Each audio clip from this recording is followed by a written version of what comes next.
First contact. The skies over New Tokyo blazed with an otherworldly light as the massive alien ship descended through the atmosphere. Its hull shimmered with an iridescent gleam, defying human understanding of metallurgy and engineering. As it approached the sprawling megalopolis, the world held its breath, uncertain whether this moment marked humanity's greatest triumph or its final hour.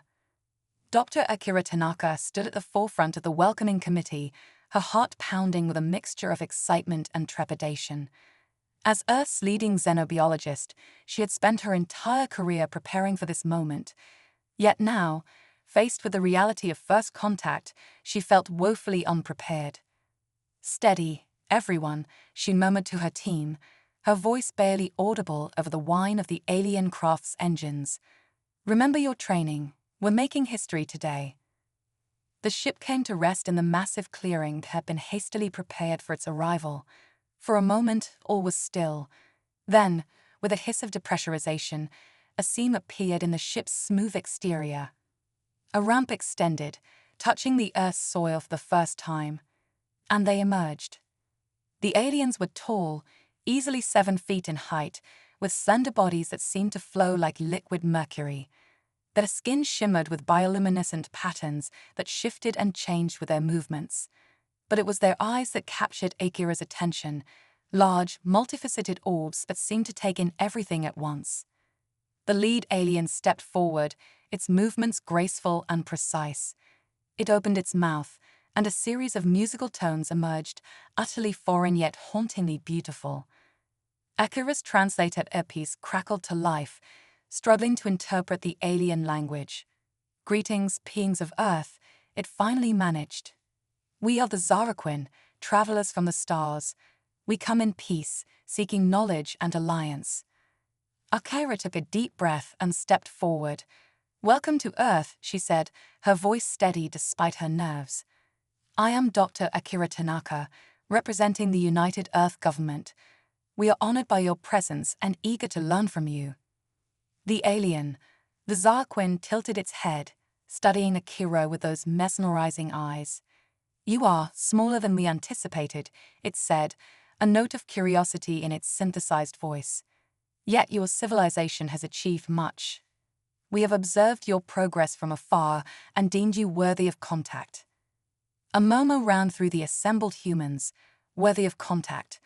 The implication that they had been watched, judged, sent a chill down Akira's spine, but she pushed the feeling aside, focusing on the monumental task at hand. "We have much to share with each other," Akira said, gesturing towards the welcome center that had been prepared. "Please, allow us to show you our hospitality." As the Zaraquin delegation followed Akira and her team, the world watched in awe. News feeds broadcast the historic meeting to every corner of the globe. In homes, offices, and public squares, humanity collectively held its breath, wondering what this new era would bring. Inside the Welcome Center, the real work of first contact began. Linguists worked feverishly to refine their translation algorithms, while anthropologists observed every nuance of Zaraquin behavior.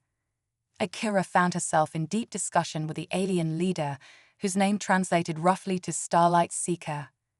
"Your world is chaotic," Starlight Seeker observed, its multifaceted eyes taking in the bustling activity around them. "So many different cultures, languages, beliefs. How do you maintain order?" Akira smiled. "It's not always easy," she admitted, "but our diversity is our strength. Different perspectives lead to innovation, to progress. We've learned to celebrate our differences while working towards common goals."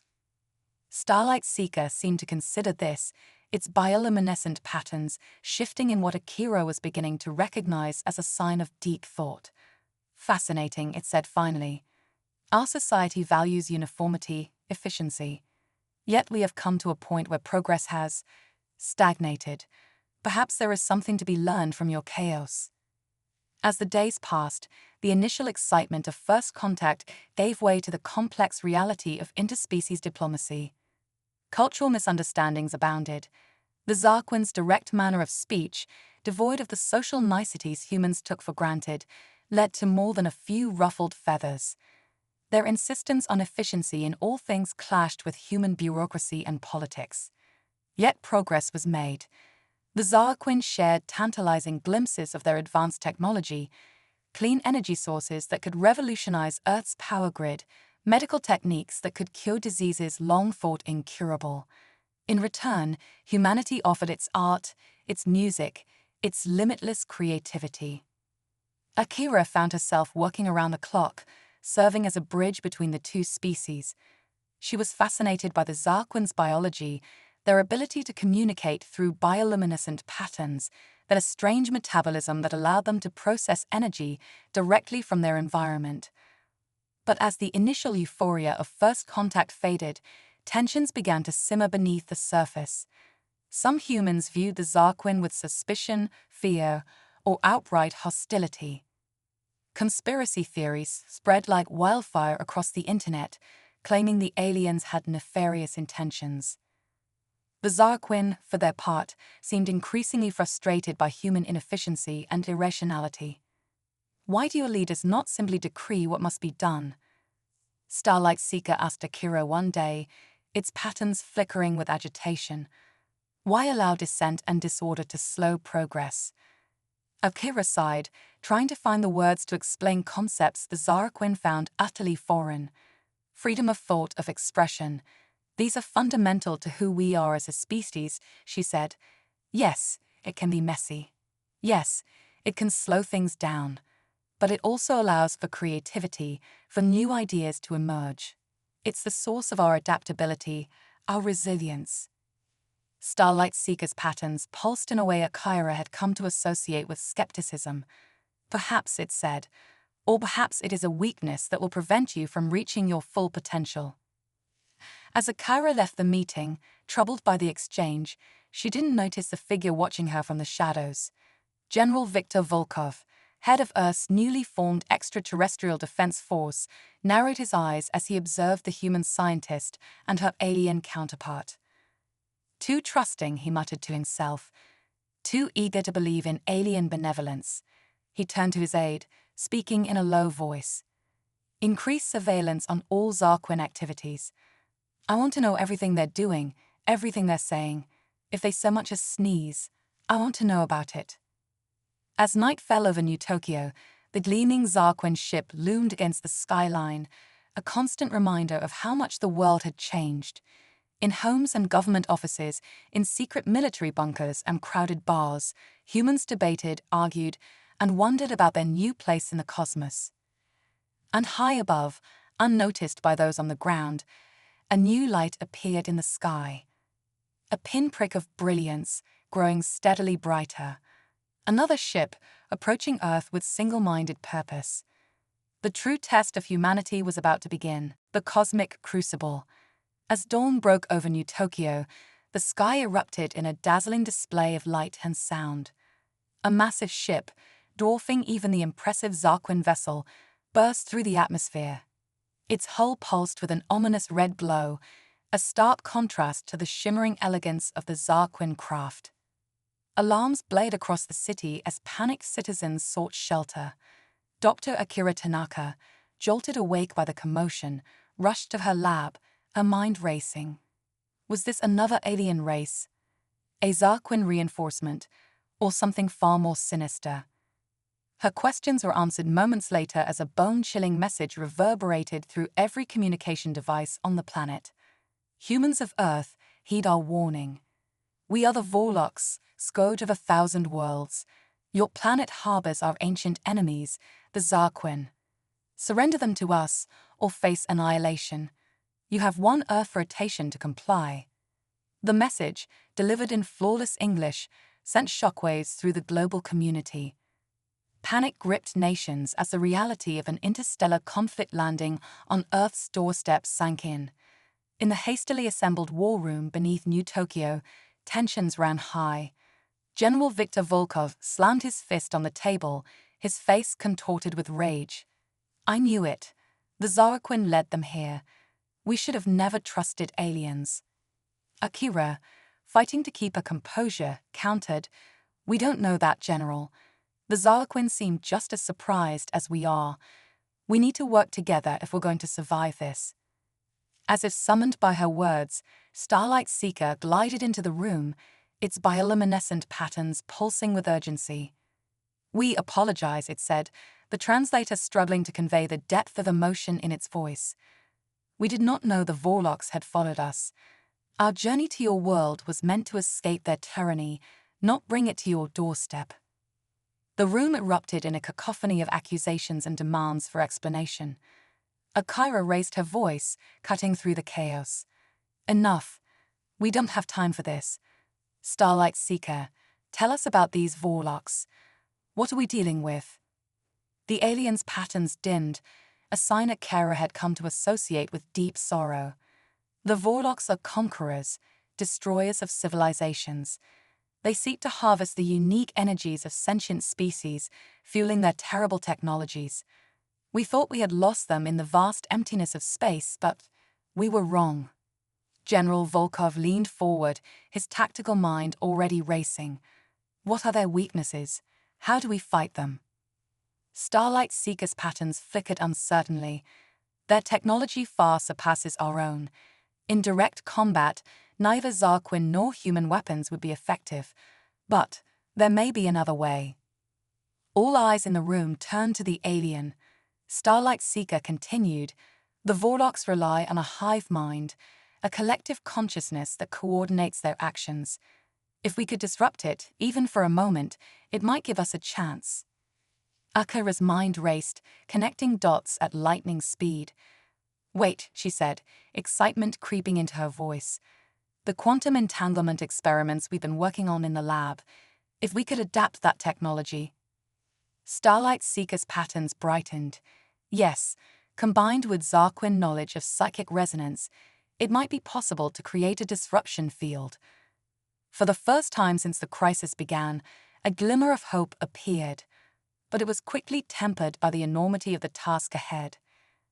"We'll need to work fast," Akira said, already mentally cataloging the resources they'd need, "and we'll need help from the best minds on the planet."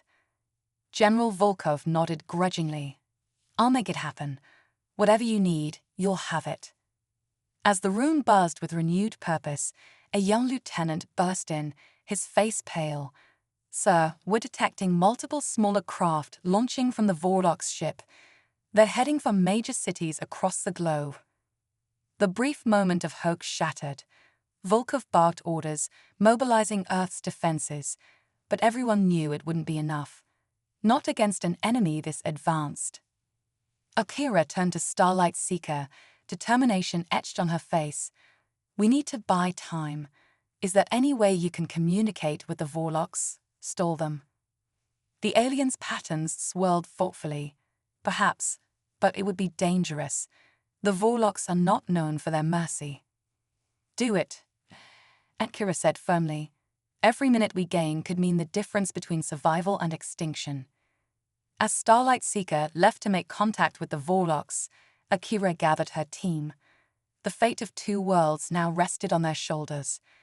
In cities around the globe, chaos reigned as Vorlok scout ships descended. Their strange, organic-looking craft defied conventional physics, twisting and morphing as they navigated through skyscrapers and monuments. In New York, a team of construction workers, led by the indomitable Maria Cortez, found themselves face-to-face with a Vorlok scout. The alien creature, a writhing mass of tentacles and gleaming carapace, emerged from its ship, towering over them. Maria, her heart pounding but her voice steady, stepped forward. "We don't want any trouble," she said, hands raised in a gesture of peace. The Vorloks emitted a series of clicks and whistles. A mechanical voice emanated from somewhere within its mass. "Surrender. Resistance is inefficient." Maria's eyes narrowed. "Inefficient, huh? Let me show you how we do things downtown." With a nod to her team, she sprung into action. Construction equipment roared to life, a cacophony of human ingenuity against alien technology. Halfway across the world, in the bustling markets of Lagos, a group of street vendors found themselves in a similar standoff. Adebayo, a quick-witted electronics seller, faced the Vorlock scout with nothing but his wits and a bag full of salvaged tech. "Welcome to Earth," he called out, a mischievous glint in his eye. "Perhaps I interest you in latest model smartphone. Very good price, just for you." The Vorlocks, clearly confused by this unexpected reception, hesitated. It was all the opening Adebayo and his friends needed. In a flurry of motion, they bombarded the alien with a barrage of improvised weapons and distractions. Back in New Tokyo, Akira and her team worked feverishly on the quantum disruption device. Zarquin scientists worked alongside human experts, an unprecedented collaboration born of desperate necessity. "We're close," Akira muttered, her eyes bleary from hours of non-stop work. "But the power requirements are off the charts. We'd need to tap into the entire city's grid, maybe more." Starlight Seeker, who had returned from its tense communication with the Vorlocks, pulsed with an idea. What if we used our ship? Its power core could provide the energy you need." Akira looked up, hope warring with concern on her face. "But wouldn't that strand you here? You'd have no way to return home." The alien's patterns shifted in what Akira had come to recognize as a smile. "Perhaps. But Earth has become precious to us too. We will not abandon you to face this threat alone." As the unlikely allies raced against time, stories of human resilience and ingenuity poured in from around the world. In Rio de Janeiro, a team of carnival dancers used their elaborate costumes to confuse and disorient a Vorlock's patrol. In Moscow, a group of babushkas pelted the aliens with pierogies and borscht, their indomitable spirit a match for any invader. Each small victory, each moment of defiance, bought precious seconds for Akira and her team. But the Vorlocks were regrouping, learning, adapting. Their initial confusion at humanity's unorthodox tactics was giving way to cold, ruthless efficiency. As the quantum disruption device neared completion, General Volkov received a chilling report. "The Vorlock's mothership is powering up its main weapon. We're detecting energy readings off the charts. Whatever they're planning, it's big." Akira looked up from her work, exchanging a grave look with Starlight Seeker. "We're out of time," she said softly. "It's now or never."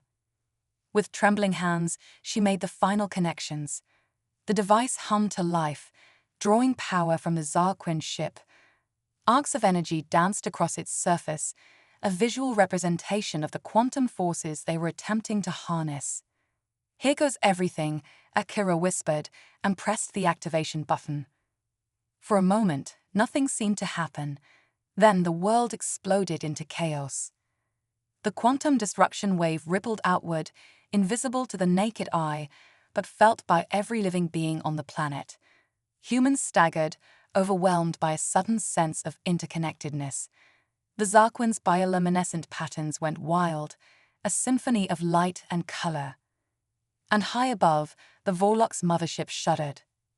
On view screens around the world, people watched in awe as the massive alien vessel seemed to lose cohesion. Its sleek lines blurred, sections of the ship facing in and out of reality.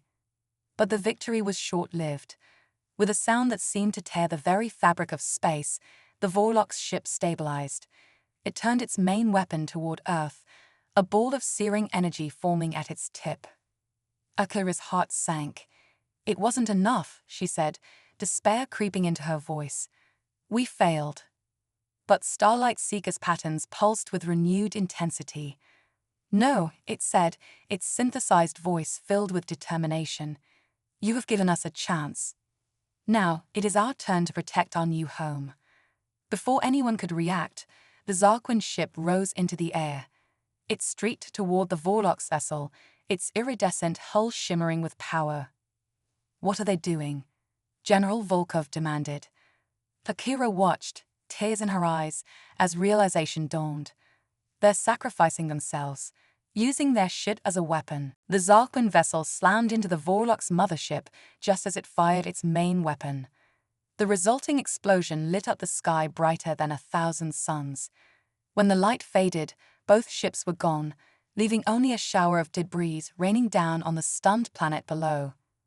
In the aftermath, as the world celebrated its narrow escape, Akira stood alone on a balcony overlooking New Tokyo. Starlight Seeker's final words echoed in her mind. "Thank you for showing us the true meaning of diversity, of unity in the face of adversity. Earth will always be our home now." A shooting star streaked across the sky, a piece of Zarquin technology burning up in the atmosphere. Akira made a silent wish, a promise to honor the sacrifice of their alien allies. The battle was over, but humanity's journey to the stars was just beginning, and they would face it with newfound strength, wisdom, and the knowledge that in the vast cosmic ocean, they were not alone. As dawn broke on a new era, Akira smiled. Whatever challenges lay ahead, Earth would face them united, their diversity now recognized as their greatest strength. The cosmos beckoned, and humanity was ready to answer the call. Echoes of stardust. The world had barely begun to recover from the Vorloc's invasion when a new phenomenon caught humanity off guard. It started subtly, a child in Rio de Janeiro suddenly speaking perfect Mandarin, a farmer in Kansas developing an intuitive understanding of advanced astrophysics. As reports flooded in from around the globe, Dr. Akira Tanaka found herself once again at the center of a cosmic mystery. "It's the Zarquin debris," Akira explained to a hastily assembled UN panel, her voice trembling with excitement and trepidation. "When their ship sacrificed itself to save us, it scattered more than just metal and technology. It spread knowledge." The implications were staggering. The Zarquin's final gift to humanity was nothing less than the collective wisdom of their entire civilization, encoded in particles now drifting through Earth's atmosphere. But as with any great power, it came with great risks. Starbrain syndrome, as the media quickly dubbed it, manifested unpredictably. Some individuals gained incredible abilities, superhuman intelligence, psychic powers, even the ability to manipulate matter at a quantum level. Others suffered devastating mental breakdowns, their human brains unable to cope with the influx of alien knowledge. Akira found herself working around the clock, trying to understand and mitigate the effects of this unintended legacy. But she wasn't alone in her efforts. A new generation of heroes was emerging, individuals who had been transformed by the Zarquin knowledge and chose to use their gifts for the greater good. In the neon-lit streets of Neo-Tokyo, a former Yakuza enforcer named Hiroshi discovered he could now perceive and manipulate the flow of time itself. Calling himself Kronos, he dedicated his new abilities to protecting the innocent and righting past wrongs. "Time ain't just a river," Kronos explained to a wide-eyed group of children he had just saved from a collapsing building. "It's an ocean, and we're all surfers riding the waves. Sometimes you better make your own waves to set things right." Halfway across the world, in the sun-baked Australian outback, a young Aboriginal woman named Maylee found herself able to communicate with the very essence of the land. Plants, animals, even the rocks themselves whispered their secrets to her. She became Terra, a guardian of nature in a world struggling to balance progress with preservation. "The Dreamtime ain't just stories," Terra said, her eyes glowing with an inner fire as she faced down a group of illegal mineral extractors. "It's the living memory of the Earth itself. And trust me, mates, the Earth remembers everything." But for every story of newfound heroes, there were tales of tragedy and terror. In the shadowy corners of the dark web, a group calling themselves the Void Walkers emerged.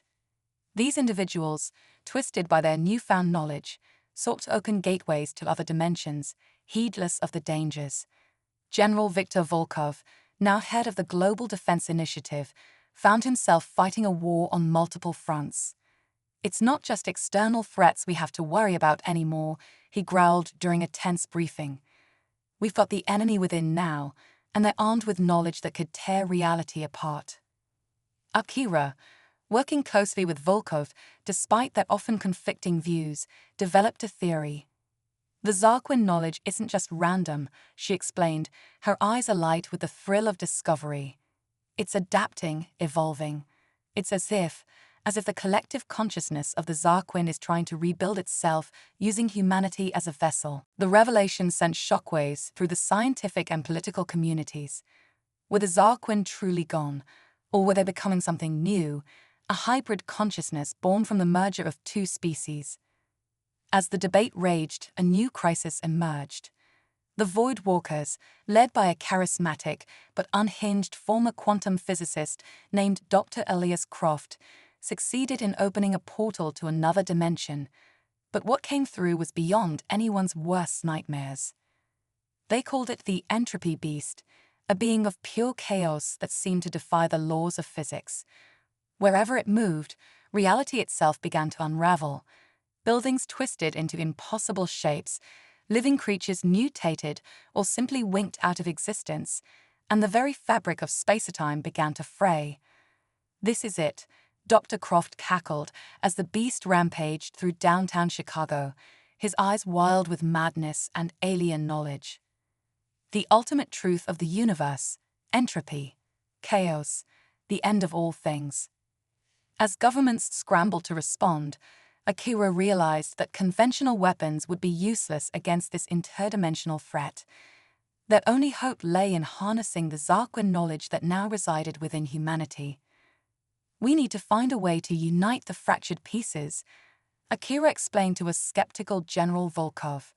"If we can create a temporary hive mind, like the Zarquin had, we might be able to generate enough psychic energy to seal the breach and banish the entropy beast." Volkov frowned, the scars on his face deepening. "And how exactly do you propose we do that, Doctor? We can barely keep people from panic as it is." Akira took a deep breath. "We broadcast, everywhere. We tell everyone with starbrain syndrome to focus their minds on a single point. It's a long shot, but it's the only shot we've got," Volkov finished, nodding grimly. "Do it." What followed was the largest coordinated psychic event in human history. Television, radio, internet, every available medium was used to spread the message. "Focus your minds." Akira's voice rang out across the globe. "Picture a point of light, growing brighter, pushing back the darkness." At first, nothing seemed to happen. The entropy beast continued its rampage, reality buckling around it. But then, slowly, a change began. Points of light appeared in the sky, coalescing into a web of energy that spread across the planet. In Neo-Tokyo, Kronos closed his eyes, adding his temporal perception to the growing psychic network. In the outback, Terra communed with the ancient spirits of the land, channeling their power into the collective. And in thousands of cities, towns, and villages across the world, ordinary people with extraordinary gifts joined their minds together. The psychic web grew denser, brighter, until it rivaled the sun itself. And at its center stood Akira, her mind the focal point for billions of consciousnesses. With a sound that seemed to shake the foundations of reality itself, the combined psychic force slammed into the entropy beast. The creature howled, a sound that echoed across dimensions as it was forced back through the portal. Reality snapped back into place, the laws of physics reasserting themselves. As the light faded and people across the world came back to themselves, a stunned silence fell. Then gradually, shears erupted. Humanity had faced its greatest challenge yet and emerged victorious. But the victory came at a cost. As Akira collapsed, drained by the immense psychic effort, she found herself in a strange mental landscape. And there, shimmering like starlight, she saw them, the last remnants of the Zarquin consciousness. "You have done well," they seemed to say, their thoughts merging with hers. "But this is only the beginning. The cosmos holds wonders and terrors beyond imagination. You must prepare." As Akira's eyes fluttered open in the physical world, she knew that humanity's journey was far from over. The stars beckoned, promising adventures and challenges that would test them in ways they could scarcely imagine. But for the first time, she felt truly ready to face whatever the universe might throw at them. United by their diversity, strengthened by their trials, humanity was ready to take its place among the cosmic community. As she looked out at the dawn of a new era, Akira smiled. the greatest adventure in human history was just beginning. Celestial pioneers. 5 years after the Entropy Beast incident, humanity stood on the precipice of a new age. The integration of Zarquin knowledge had propelled Earth's technology forward by centuries, if not millennia. The first faster-than-light ship, aptly named Phoenix, was ready for its maiden voyage. Dr. Akira Tanaka, now director of the newly formed Interstellar Exploration Initiative, stood before a diverse crew of humans and star-brain-enhanced individuals. Each member had been carefully chosen not just for their skills, but for their unique perspectives and abilities. Today, we embark on the greatest journey in human history, Akira announced, her voice steady despite the butterflies in her stomach. We carry with us the hopes and dreams of our entire species, and the legacy of the Zarquin who sacrificed everything to give us this chance. The crew of the Phoenix was a testament to humanity's new unity in diversity. Captain Zara Okonkwo, a brilliant tactician with the ability to perceive quantum probabilities. Chief Engineer Raj Patel, whose mind could interface directly with complex machinery. Dr. Elena Petrova, a xenobiologist who can instinctively understand alien life forms. Security Chief John Firewall Chen, whose cybernetically enhanced body housed cutting-edge defense systems. Communications Officer Aisha Al-Rashid, a linguistic prodigy who could decipher any language, even non-verbal ones. As the Phoenix prepared for launch, millions around the world watched with bated breath. The ship's revolutionary star drive hummed to life, bending spacetime around the vessel. All systems go, Captain Okonkwo's voice rang out, initiating star drive in 3, 2, 1. With a flash of impossibly bright light, the Phoenix vanished from Earth orbit, leaving behind only a shimmering distortion in space. The journey that followed would change the course of human history forever. Their first destination was Alpha Centauri, Earth's closest stellar neighbor. As they dropped out of FTL, the crew gasped in collective awe. The binary star system was breathtaking, but it was what they found orbiting the stars that truly shocked them. Undetecting artificial structures, Firewall reported, his cybernetic eyes scanning the data streams. Massive ones, and they're alive. Dr. Petrova leaned forward, her eyes wide. It's a Dyson swarm, she breathed. But not like anything we theorized. These aren't just solar collectors. They're habitats, entire ecosystems. As the Phoenix approached, they received a transmission. The language was unlike anything they'd ever encountered, a symphony of light and gravitational waves. But Aisha, her mind enhanced by starbrain syndrome, found she could understand. They call themselves the Luminae, she translated, her voice filled with wonder. They're a species of pure energy, and they've been waiting for us. The meeting that followed was beyond anything the crew had imagined. The Luminae existed as beings of living light, their bodies intricate patterns of photons and exotic particles. They welcomed humanity to the galactic stage with open arms, or rather, open fields of radiant energy. You carry the essence of our old friends, the Zarquin, the Luminae communicated. We mourned their loss, but in you, we see their legacy lives on. Welcome, young ones. The universe has been eagerly awaiting your arrival. But the warm welcome was tempered by a warning. The Luminae spoke of a great darkness spreading across the galaxy, a force that consumed entire civilizations. They called it the Void Hunger, a cosmic horror that defied comprehension. We have held it at bay for eons, the Luminae explained, but our strength wanes. We hoped that a new species would arise to take up the mantle. Perhaps it is you. As the crew of the Phoenix grappled with this monumental revelation, they received an urgent transmission from Earth. General Volkov's gruff voice crackled through the comms. We've got a situation here. Remember those Void Walkers? They're back, and they've got some new tricks. We need you to. The transmission cut off abruptly, replaced by static. Captain Okonkwo turned to her crew, her expression grim. Looks like our homecoming is going to be a bit more exciting than we anticipated. Raj, how fast can you get us back to Earth? The engineer grinned, his fingers dancing over holographic controls. With a little help from our new friends, faster than you can say, void hunger. As the Phoenix prepared to jump back to Earth, Akira stared out at the shimmering forms of the Luminae. Humanity had taken its first steps into a larger universe, but it seemed the greatest challenges still lay ahead. The ship surged into FTL, leaving behind a trail of stardust and possibility. They were no longer just explorers or defenders of Earth. They had become something more, celestial pioneers, standing on the front lines of a cosmic conflict beyond imagination. As Earth grew larger in their viewscreen, the crew of the Phoenix steeled themselves for the battles to come. They carried with them new knowledge, new allies, and a renewed sense of purpose. The void hunger may have been an ancient and terrible force, but it had never faced anything quite like humanity, a species forged in the fires of adversity, tempered by alien wisdom, and united in their incredible diversity.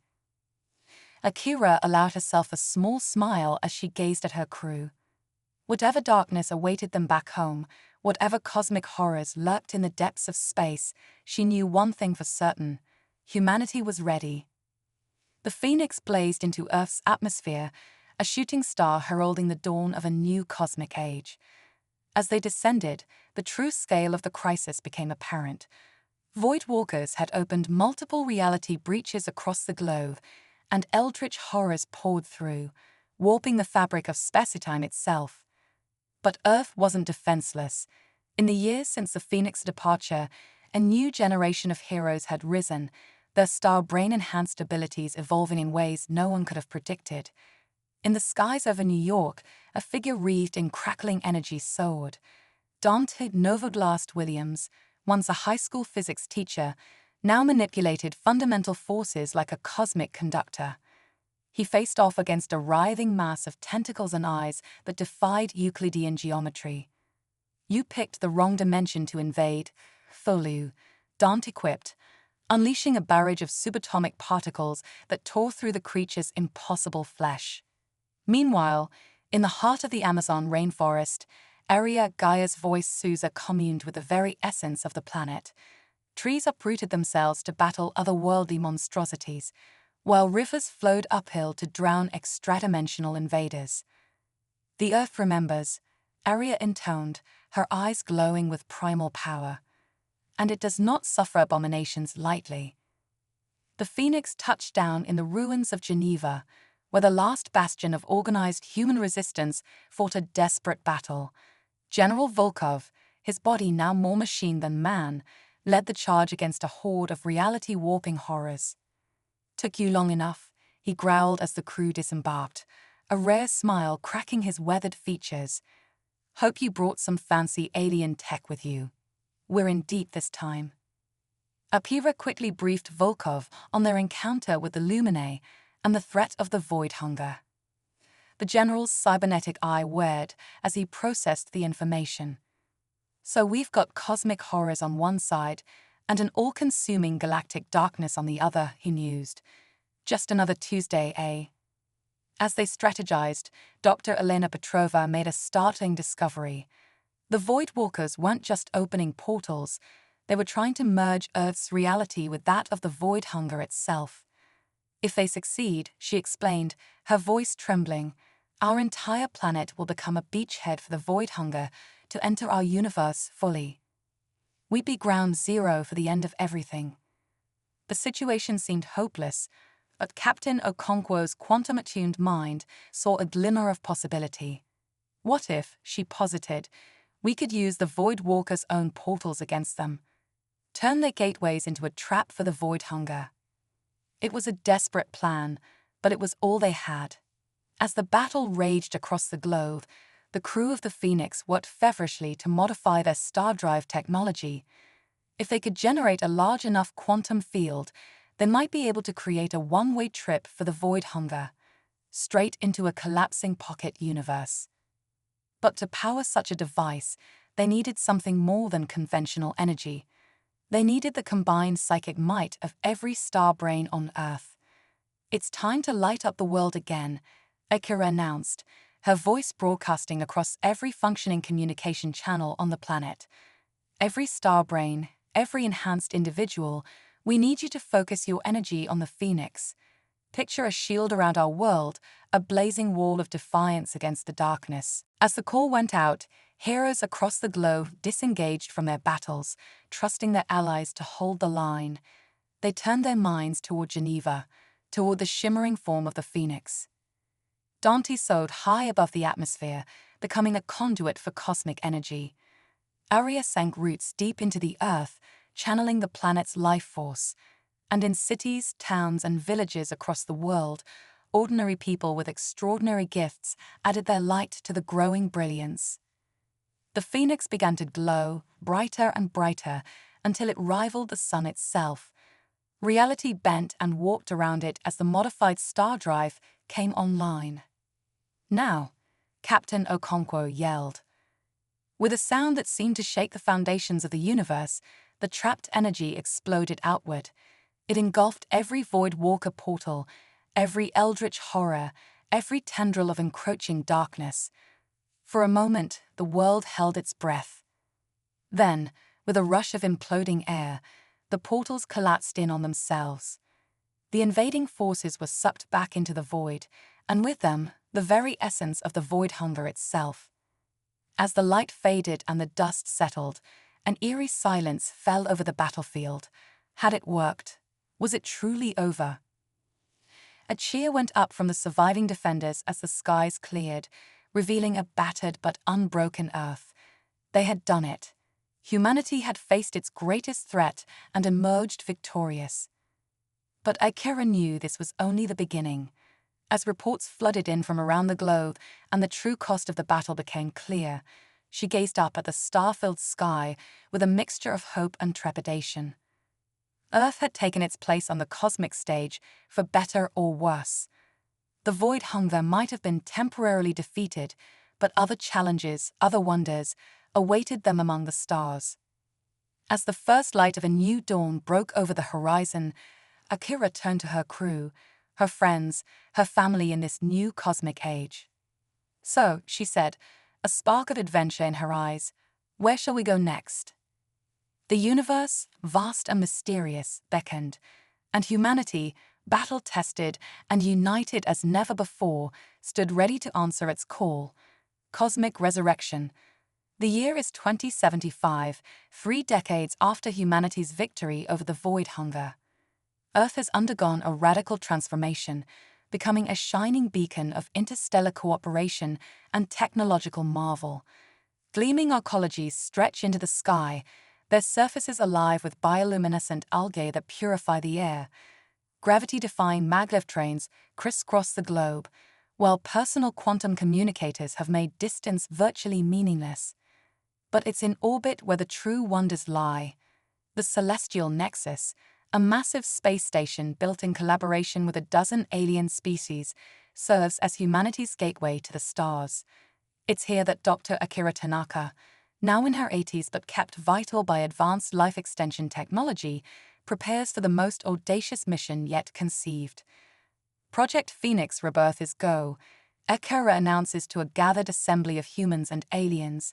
Her eyes, still sharp despite her years, gleam with excitement. "Today, we attempt the impossible. Today, we bring back the Zarquin." The plan is as brilliant as it is dangerous. Using a combination of star brain-enhanced psychics, luminate energy manipulation, and cutting-edge quantum technology, they aim to reconstruct the Zarquin consciousness from the fragments scattered throughout human minds during the species' sacrifice decades ago. But not everyone is thrilled with the idea. A faction known as Purists believes humanity should forge its own path among the stars, free from alien influence. As the assembled team boards the specially designed ship Lazarus, reports come in of purist sabotage attempts across the globe. Captain Zara Okonkwo, her hair now streaked with grey, but her quantum-attuned mind sharper than ever, takes command of the Lazarus. "We've faced worse odds," she reminds her crew. "Let's make history, again." As the ship prepares to depart, a distress call comes in from a distant human colony. The message is fragmented, but one word comes through clearly: reborn. Akira and Zara exchange worried glances. Could it be connected to their mission? With the fate of potentially two species hanging in the balance, they make the difficult decision to proceed. The Lazarus engages its evolved star drive, tearing a hole in space-time. But something goes wrong. Alarms blare as reality itself seems to fracture around them. Quantum fluctuation, shouts Raj Patel, his cybernetic implants sparking as he interfaces directly with the ship's systems. We're caught in some kind of temporal riptide. The ship is violently pulled off course, tumbling through dimensions and timelines. When they finally emerge, the view outside their windows is both familiar and alien. That's Earth, Esha al-Rashid whispers, her enhanced linguistic centers struggling to process what she's seeing. But not our Earth. The planet below is a patchwork of environments, gleaming futuristic cities next to primordial jungles, vast deserts bordered by ice caps that shouldn't exist, and in orbit, a collection of space stations and ships that defy description. It's all of them, Akira realizes, her mind racing. Every possible Earth, every potential timeline, merged into one. As they descend into this impossible world, they're met by a welcoming committee that defies belief. Human variants from across the multiverse stand alongside creatures that blur the line between alien and evolved terrestrial life. Their leader steps forward, a being of swirling energy that coalesces into a form that's hauntingly familiar to Akira. "Welcome," it says in a voice that resonates on multiple levels of reality. "We are the convergence. We are all of humanity and none of it. We are the end and the beginning." The truth, as it unfolds, is more staggering than they could have imagined. This Earth exists at the end of time itself, where all possible futures have collapsed into a single point. The convergence is the ultimate evolution of not just humanity, but of all sentient life in the universe. And they have a warning. "The void hunger you faced," the convergence explains. "It was just the vanguard. The true threat comes from outside time itself, the chronivores.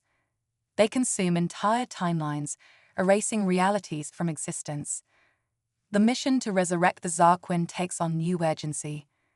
The convergence believes that the unique perspective of the Zarquin, combined with humanity's adaptability and the knowledge of countless alien races, might be the key to defeating the chronivores. But the process is more complex than they ever imagined.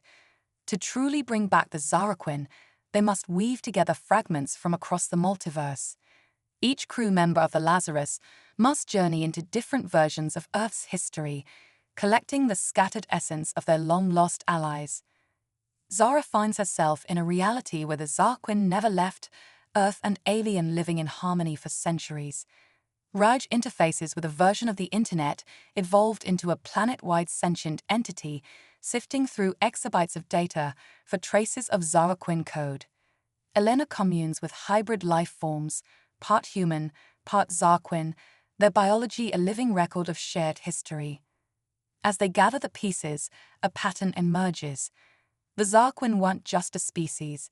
They were the universe's immune system, evolved to combat threats like the chronivores.